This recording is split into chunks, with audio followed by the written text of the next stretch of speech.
বলেন আসসালামু আলাইকুম, বলেন আসসালামু আলাইকুম। কোন মানুষ যদি প্রতিদিন 20 বার সালাম দেয়, 20 জন মানুষকে সালাম দেয়, রাসূল বলেন আল্লাহ তাআলা তাকে শাহাদাতের মর্যাদা দান করেন। 20 বার সালাম, সুবহানাল্লাহ। দিবেন সালাম, কিভাবে বলবেন? আসসালামু আলাইকুম, বলেন আসসালামু আলাইকুম ওয়া রাহমাতুল্লাহি ওয়া বারাকাতুহু। মজার বিষয় হলো দেওয়ার সঙ্গে সঙ্গে 90টা নাকি হাইক করে লিখে দিবে। সুবহানাল্লাহ। 90টা ডলার, 90টা ইউরো, 90টা পাউন্ড, 90টা রিয়াল, 90টা দিনার, 90টা নাকি। কি বললে বলেন?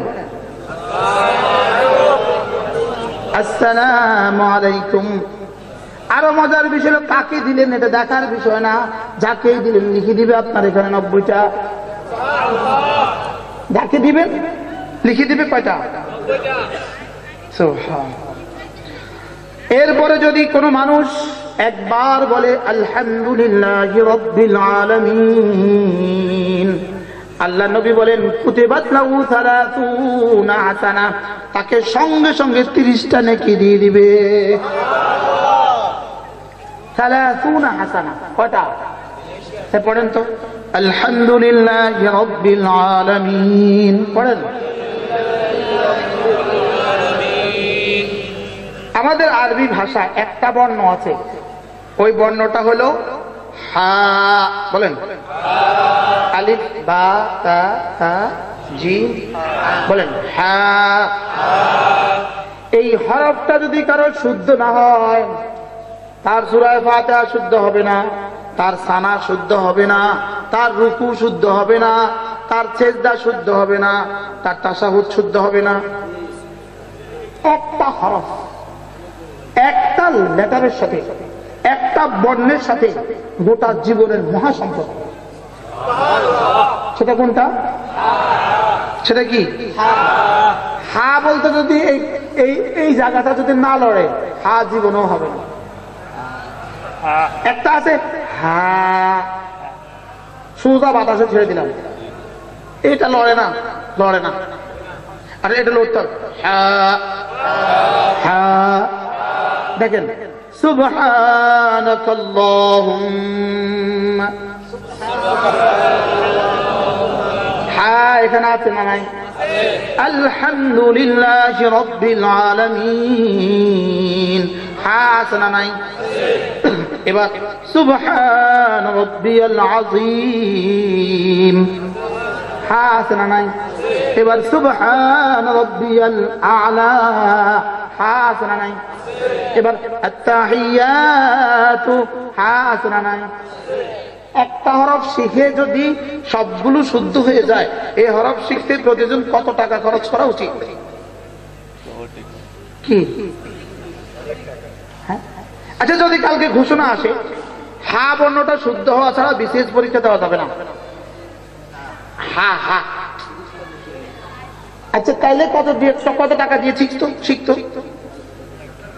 হ্যাঁ, কয়জন হুজুরের কাছে যাইতো তাইলে? হ্যাঁ,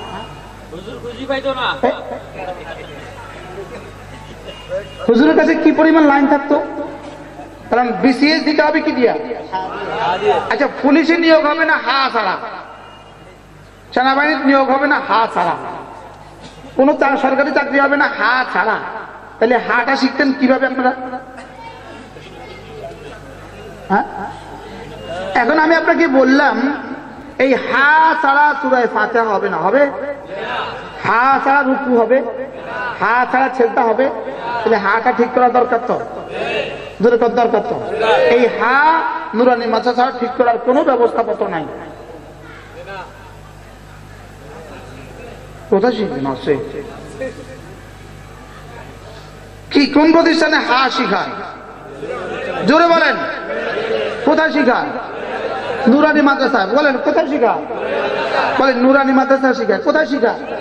তাহলে নুরানি মাদ্রাসা না পড়লে হা শুদ্ধ হয় না, অধিকাংশ শুদ্ধ হবে না জীবন ভর। এটাতে খটকা থাইকাই যায়। এই জন্য মজার কথা, হা কালেমায়ে তৈয়বার মধ্যে নাই। সুবহানাল্লাহ বলবেন। হা কিসের মধ্যে নাই বলে? কেন কালেমায়ে তৈয়বার মধ্যে নাই? এই জন্য নাই কিন্তু আমার বান্দারা হাটা পারবে না, ওই বেচারার কালেমাটাই কি অসুস্থ থাকতো তাইলে? এই জন্য কালেমায়ে তৈয়বার মধ্যে কি নাই বলেন? হা নাই। কালেমায়ে তৈয়বার মধ্যে 3টা হরফ আছে। কয়টা হরফ? আলিফ লাম হা। বলেন আলিফ লাম হা। কালেমায়ে তৈয়বার মধ্যে যে 3 বর্ণ, আল্লাহ শব্দ লিখতে সেই 3 বর্ণ। কালেমায়ে তৈয়বার মধ্যে কঠিন কোন বর্ণ নাই। কালেমায়ে তৈয়বার মধ্যে দাল নাই। দাল গোটা ইউরোপে দাল পারে না, ওরা ডি পারে, দাল পারে না। মুহাম্মদ আদ-দ্বীন, ওরা কি পারে? আদ-দ্বীন আল ইসলাম। ওরা ডি পারে, কি পারে না? দাল পারে না। ওরা দত পারে না। আমরা বাংলাদেশিরা হা পারি না, আমরা বাংলাদেশিরা কফ পারি না। এই জন্য রব্বে কারীম কালেমায়ে তৈয়বার মধ্যে কঠিন কোনো বর্ণ দেননি। এতটা সহজ কালেমায়ে তৈয়বা। খেয়াল করেন, এটা পড়তে না, এটা বলতে না ঠোঁটের কোনো বর্ণ নাই। ঠোঁটের কোনো কি নাই? ঠোঁটের বর্ণ নাই। তাই ঠোঁট দুটা ধরে কেউ আব্বা বলেন তো, কিয়ামত পর্যন্ত ট্রাই করেন। হ্যাঁ, এবার ঠোঁট ধরে আল্লাহ বলেন তো, বলেন আল্লাহ। আসছেন? ঠোঁট ছাড়া, ঠোঁট ধরে একটা বাক্য বলেন, পৃথিবীর যে কোনো ভাষার একটা বাক্য বলেন ঠোঁট ছাড়া। মা পানি দাও বলেন। হ্যাঁ, আমাদের কাছে একটা বাক্য আছে ঠোঁট ছাড়া, লা ইলাহা ইল্লাল্লাহ। আছে, ঠোঁটের বর্ণ আছে। এটার মধ্যে ঠোঁটের বর্ণ নাই কেন? রব্বুল আলামিন জানতেন কিয়ামতের আগে চিকিৎসা বিজ্ঞানের তারাক্কির কারণে ওর মুখে নল লাগানো থাকবে, 5 লাগানো থাকবে। যদি ঠোঁটের বর্ণ দিয়ে দেই কালিমায়ে তৈয়বা, ওই মৃত্যুর সময় 5 লাগানোর কারণে ঠোঁট মিলাতে পারবে না, আর কালিমায়ে তৈয়বা পড়তে পারবে না। এই জন্য রব্বুল আলামিন কালিমায়ে তৈয়বা ঠোঁটের কোনো বর্ণ দেননি। এটা কি পরিমাণ সহজ! কালিমায়ে তৈয়বার মধ্যে দেখেন, জিহ্বার তালু তার বরাবর উপরে তালুর সঙ্গে লাগাইয়া কোনো মাখরাজ নাই, জিহ্বার কিনারা উপরে দাঁতের সঙ্গে লাগাইয়া কোনো মাখরাজ নাই। সুবহানাল্লাহ। কালিমায়ে তৈয়বার মধ্যে গুন্না নাই, কালিমায়ে তৈয়বার মধ্যে ইখফা নাই, ইন নাই, লাম নাই। কেন নাই? বাঙালিরা পারবে না, এজন্য নাই। এটা কি পরিমাণ সহজ! লা ইলাহা ইল্লাল্লাহ, লা ইলাহা ইল্লাল্লাহ, লা ইলাহা ইল্লাল্লাহ মুহাম্মাদুর রাসূলুল্লাহ। আচ্ছা, এত দামি কালিমা, এটা যদি সূরা বাকারার মতো লম্বা করে দিত তাহলে আমরা কেমনে পড়তাম? এটা এত দামি যদি এত লম্বা হইতো, এটা যদি সূরা বাকারার মতো হইতো, আচ্ছা তো মুফতিও পারতো না। কি পরিমাণ সহজ করে দিয়েছে! লা ইলাহা ইল্লাল্লাহ, লা ইলাহা ইল্লাল্লাহ। একটুখানি জিহ্বা নাড়াও, শুধু একটু জিহ্বা নাড়াও, আর সঙ্গে সঙ্গে 10 দুনিয়া বরাবর জান্নাতের মালিক হয়ে যাও। লা ইলাহা ইল্লাল্লাহ, লা ইলাহা ইল্লাল্লাহ। আমি বলি, আমার বলা কি, আমি ছোট মানুষ, আমার এক পুষ্কে ছেলের আকুতি আপনাদের সামনে। আপনার ছেলেকে দিন শেখান, ময়দানে মাহশর হবে, আপনার ছেলের হাত হবে, আপনার হাত হবে, ধরে জান্নাতে পৌঁছে দিবে। আপনার মেয়েকে দিন শেখান, ধরে জান্নাতে পৌঁছে দিবে। কোরআনে কারীমকে ভালোবাসুন, কোরআন ওয়ালাদেরকে ভালোবাসুন, কোরআন ওয়ালাদেরকে সাহায্য করুন, কোরআন ওয়ালাদেরকে একটা লাইট লাগায় দেন, কোরআনওয়ালাদেরকে একটা চাটাই বিছিয়ে দেন, কোরআনওয়ালাদেরকে এক বস্তা চাউলই দিয়ে দেন, ইনশাআল্লাহ শাফিআ মুশাফফা, কোরআন আপনার হাত ধরে জান্নাতে পৌঁছে দিবে।